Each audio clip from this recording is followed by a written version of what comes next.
Coming up on the Elon Phoenix Weekly, We look at the grit and determination of two walk-on athletes. the men's basketball seniors reflect on their final season. And we showcase another Coach's Corner segment. All that and more next on the Elon Phoenix Weekly.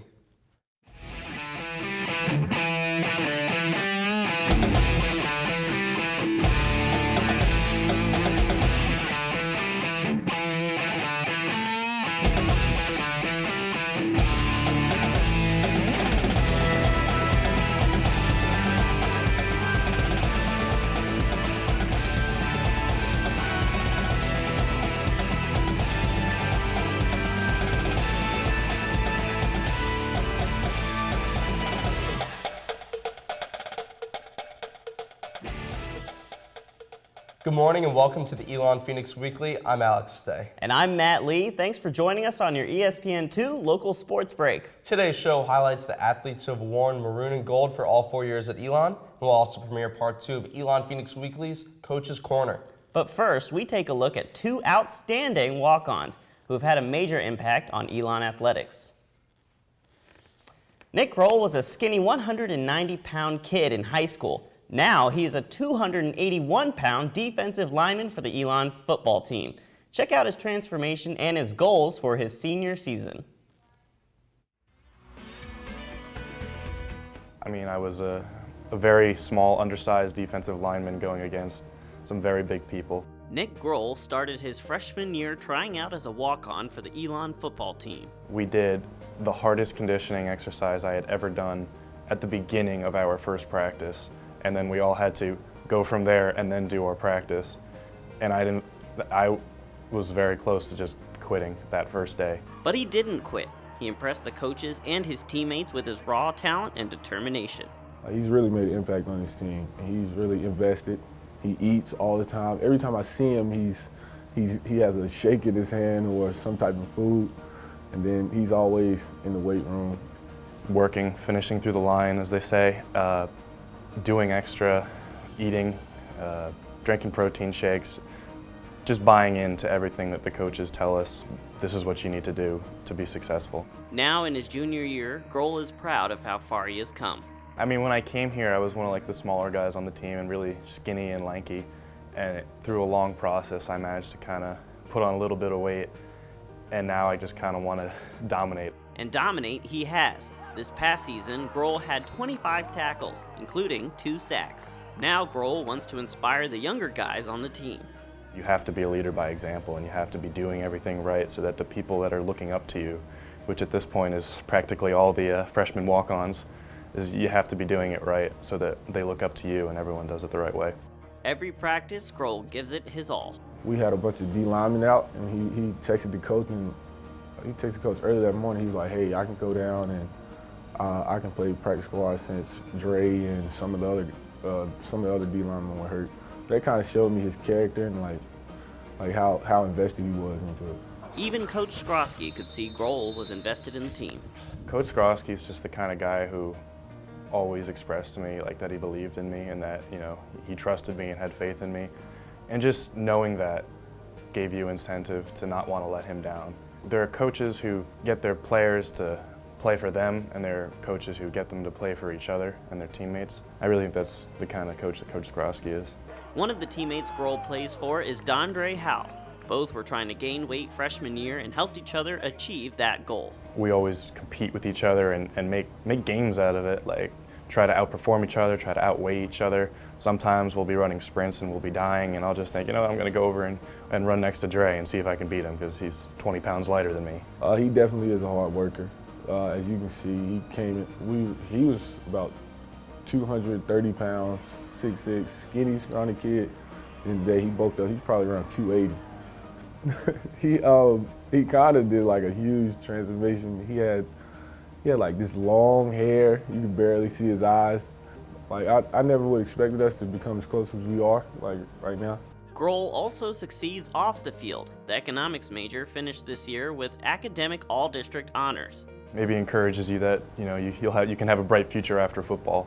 I'm hoping to go to law school as of now, and definitely a good GPA and a successful transcript can help with that, because one day you're going to have to go pro in something other than football. Heading into his senior year, Grohl wants to be remembered for one thing. I want to be known as the guy who just worked hard and motivated himself and motivated others by what he did. I kind of want to be one of the guys that stands out and looks like he really belongs here.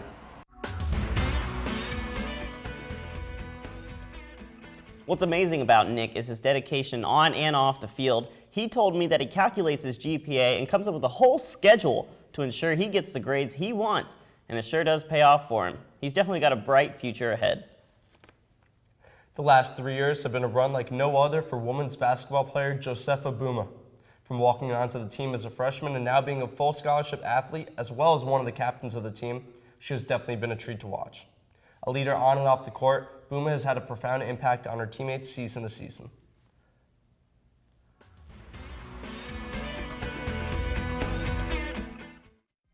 Senior Josefa Bouma has come a long way since walking on to the women's basketball team as a freshman 3 years ago.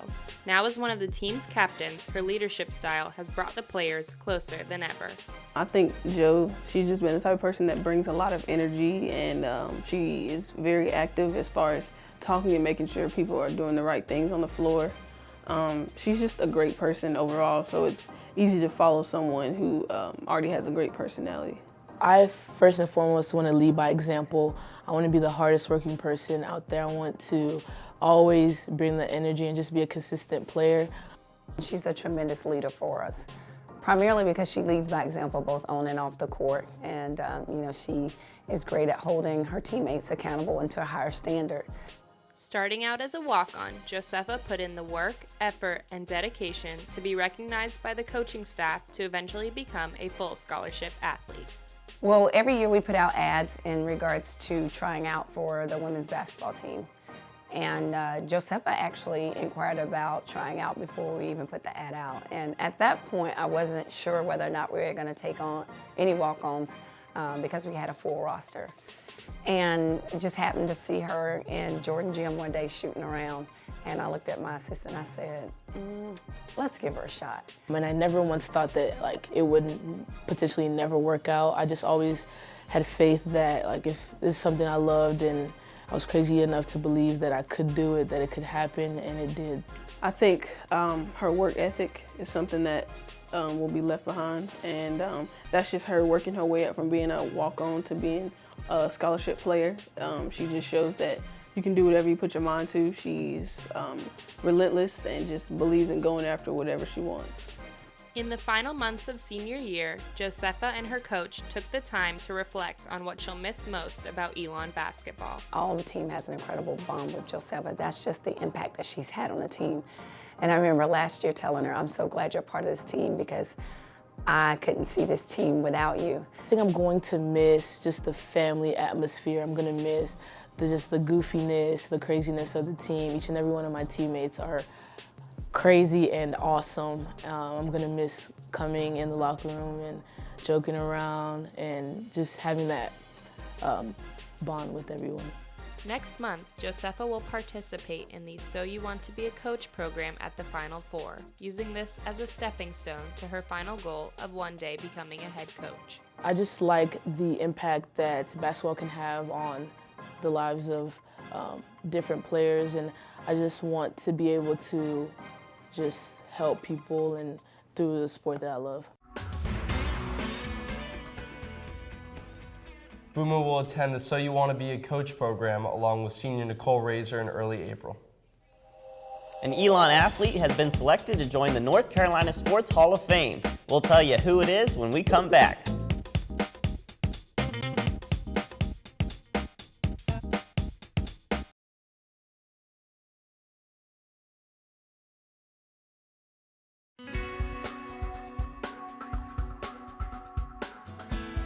Welcome back to the Elon Phoenix Weekly on your ESPN2 Local Sports Break. Former Elon women's basketball star Susan Yao has been selected to be inducted into the North Carolina Sports Hall of Fame. Yao attended Elon from 1972 to 1975. She earned letters in basketball in all 3 of those years. During her tenure at Elon, Yao was a 2-time All-State selection and was a Kodak All-American. By the time she graduated, Yao held the school record in free throw percentage at over 85% and 5th in rebounds per game. But she didn't stop at basketball. Yao was a two-sport athlete, receiving 2 letters in volleyball as well. Yao will be inducted into the Hall of Fame on May 6th. Congratulations, Susan. Because part 1 of Coach's Corner was so much fun, we decided to talk to 3 more longtime Elon coaches about their experiences at the helm.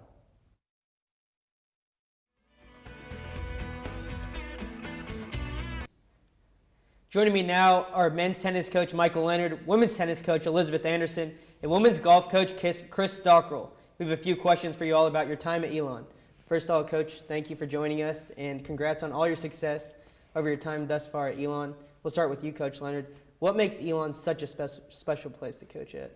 Well, I did go to school here back and graduated in '91. I'm an old man, but it's to see what the changes it's made from an academic standpoint, from a facility standpoint, to see the growth, the vision the school's had. It's been special for me to see where it was. So that makes things a lot easier to recruit. To get your players in here, but it's the environment here, the community, the staff. It's just a great place to work. It's I think a very friendly, a very open, a very supportive. Not only in the university but outside the community as well. That's great, Coach Anderson. Elon is truly such a special place. The community is wonderful, and it's such a strong academic school that helps us a lot with recruiting and our athletics as well, being in the CAA, and it's just such a special place. The players that we're able to recruit here truly enjoy the atmosphere in the university. Coach Dockrell. Well, I also graduated from Elon in '86, even though I look a little younger than Michael here. But it's the same thing, just having that opportunity to coach where you played. Very few people get that opportunity. There's very few of these jobs, are rare, Division I, and so to come here and be able to, to coach where you play is just a dream come true. Yeah. That's great. And you all have been here for so long. Is there any certain philosophy or mantra that you guys use to give yourselves a competitive advantage? Coach Anderson, we'll start with you on that one. We just, the coaching philosophy is just working hard every single day and just getting better and, competing hard. And I feel like when our players are focused on that, then the results take care of itself, and just giving 110%. And we play a challenging schedule, we work hard every day, and then we continue to get better. Obviously their focus is academically as well, and they're very, very driven there. And we're fortunate to have student athletes that take both very, very seriously. Coach Dockrell, any philosophy or mantra you guys follow? Not really. Things change. Your group of players change. So, one of the things, 18 years ago, totally different than today. We're a very diverse team. Again, we recruit all over the world. So you've got different type of players and different type of people. So you have to change as your teams, go along. Coach Leonard. Yeah, we're very diverse as well. We've got international players as well. I think the one thing we're looking for is just people that love to compete. The successes I've had with some of the teams has been when we've had the best competitors. You can't teach that. You can teach a lot of things, but if you're trying to find the kids that really just love the moment, embrace it. And so if you can find enough of those players wherever they are, our philosophy is when we go compete, we don't want to be out-competed, be relentless on the court. And so that's what we're looking for. Outside of that, it's kind of like Chris said, you're going to have to adapt to things. It's a different, these kids, the way they've grown up may be different than 15, 20 years ago with technology. And, their attention spans at times might not be quite as long. So you kind of have to adjust sometimes your coaching style. But when it comes down to it, to me, it's about, finding a way to win, and how to teach some of the other skills you can work with them. But if they don't really, it doesn't burn them to get better, then there's very limited what you can do. So that's probably the only thing I would say that we talk about from a recruiting standpoint, and when we're on the team, is that just has to be the core of what we stand for. And all three of you have been here for 10 years or more. What keeps you guys going, and why do you coach? Coach Dockrell. Love the sport. Just competition. It doesn't matter what sport it is. If you're a competitor, you love competing, and it's just our way of extending our careers. We get to watch our players go there and compete, And I know how fiery both of these tennis coaches are, and how they get into their, their coaching, and I'm the same way. I mean, hate to lose and love to win, and that's kind of what it's all about. I mean, Slenders? Yeah, I think, we're all competitive and we play Division I athletics. So, that's kind of, even though we can't move around anymore, we're all old and don't have any movement, we still have that kind of burning desire. So I think it keeps us young. I'd say that's number one. And then relationships. I think developing relationships with the players, mentoring them, them looking to you for, future guidance in their careers. Obviously that's something that's important. I think most coaches that do this for a living, that's important to them, or they probably would choose another field, and that's very important to me. So those are probably the two main things. Coach Anderson? I mean, similar. I mean, we love to compete and watch them get better over the course of their 4 years, and also, the same thing in terms of getting better, on and off the court, and also helping them to be able to mature and find that that great job and be able to get all of their aspirations there. But enjoy watching them mature and develop those strong relationships. That's great. Thank you guys for coming in today, and thanks for all the commitment to Elon Athletics over the years. That's it from the Coach's Corner. Matt and Alex, back to you at the desk. Thanks again to the coaches for sitting down with us and talking about what it is like to lead at Elon. Our Cam Soselsky is in the studio now to highlight the seniors of the Elon men's basketball team. Cam, what do you got? Experienced players are the backbone of any sports team, and this year the men's basketball team was fortunate enough to have 4 fantastic seniors. This group includes Elon's all-time three-point leader, an incredibly dedicated walk-on team captain, and 2 big men who fuel the team's game in the paint.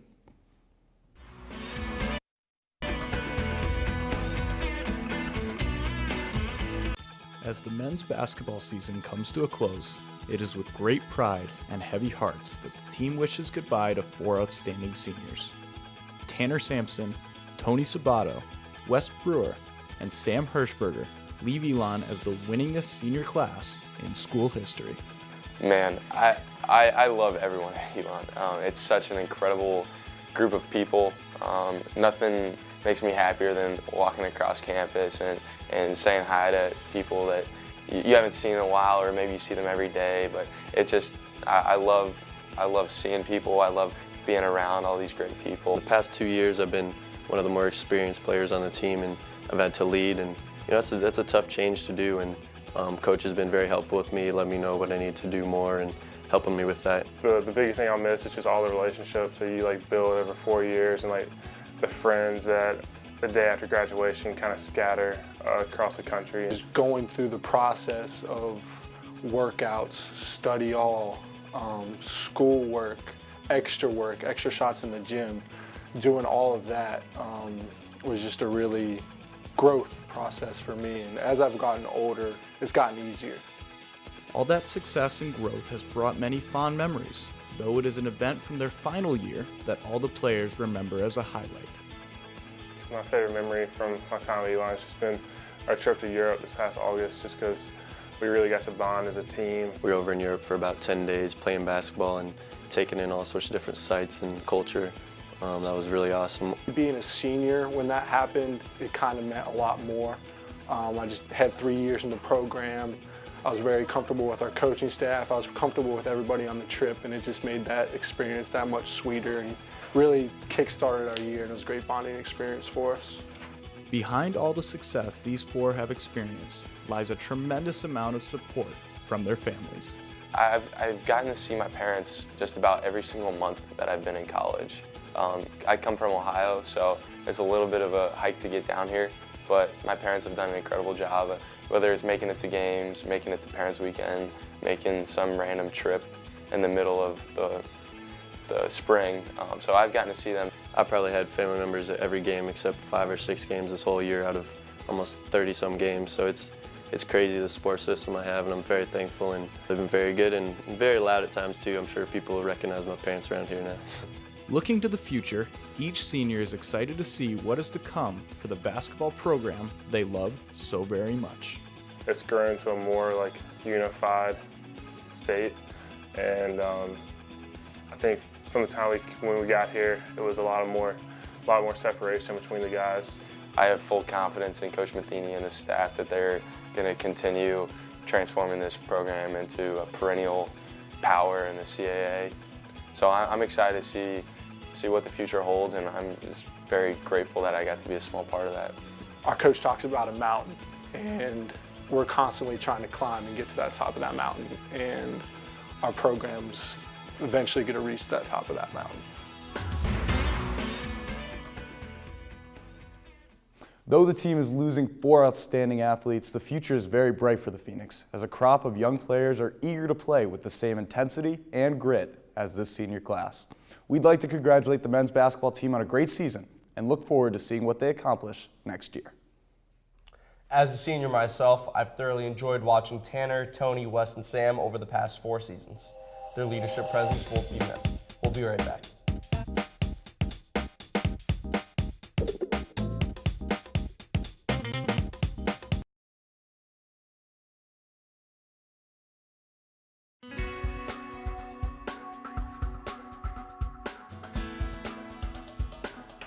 The Elon Phoenix Weekly is only made possible by the students of the School of Communications in association with the dedicated coaches, athletes, and staff of Elon Athletics. Over the years, Elon has had a tremendous coaching staff that has helped its team succeed, and the 1930 football team was no exception.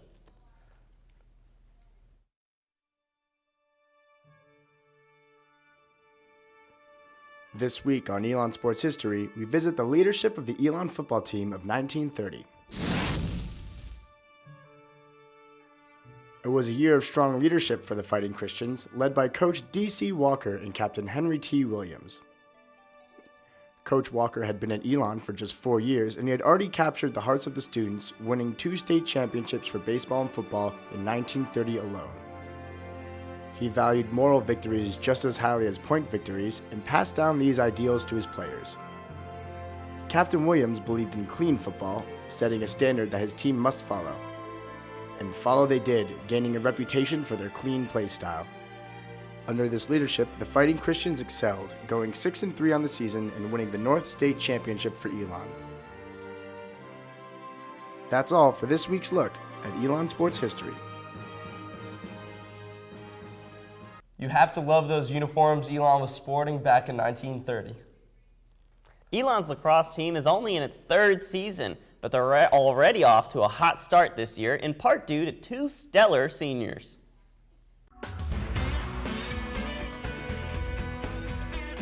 When we saw them play, we said, wow, like these guys, why are they not playing somewhere? An open tryout was all it took for seniors Megan Griffin and Kelly Stack to impress. Knowing that they had started a team like my sophomore year was really exciting to me, and being able to try out my freshman year was a great opportunity. We're not going to get this opportunity ever again. So that was really awesome, and we ended up both making it, which was unbelievable, kind of surreal at the time. And we practiced for that year, just 5 of us. Under the direction of these two, the program has seen tremendous growth since their first game. Look no further than their success against Duke. I think the identity of our team has changed so much within the past 2.5 years, which I think is something so unique and doesn't really happen in Division I lacrosse. Our first game was against Duke, and it was a really tough game, but it made us a strong team. But being able to play Duke again in mine and Kelly's last year was really, honestly, it was kind of emotional, like looking back on everything we went through as a team. I know at the Duke game, we got really emotional because that was our first game ever, and we had never played for college lacrosse and didn't know what to expect. And then here we are 2 years later coming back and winning that game. Both Griffin and Stack are team captains this season, and while reflecting on the past 4 years, their first goal always stands out. That was a really awesome moment. I didn't really even know it happened. I kind of blacked out a little bit. I don't really remember it at all. But I just remember the feeling of everyone running over, hugging you. You just felt so supported. And it gave me a lot of confidence, that first goal, just to kind of know that I could make this transition and be successful at it. As much work as I put in, that's how much success I was going to have. I play defense, so I'm not supposed to score goals. But I intercepted it and just ran towards the goal. I think I closed my eyes, honestly, when I shot. So it was very surprising, and I think the rest of my team was also really surprised, but it was cool. And my dad told me that my brother right before asked if I ever do anything exciting like that. He was like, no, she's pretty steady, kind of just plays steady defense, and then I scored a goal right after that. So it was a funny experience. The challenge now is sustaining the winning culture and remembering the hard work that led them there. I think what they're finding now is it's just as hard to handle success as it is in getting there. We've learned kind of how it feels to win, how it feels to lose, and what the things we need to do to get those good feelings rather than those bad feelings. The relationship between these two seniors and Coach Hexter is unlike any other. It's totally different because in their first year, we didn't have a season, and so it was just us. And I think when they graduate and then they're able to look back on what they've accomplished here, I think it's really amazing. 3, 1, 2, 3, Venus!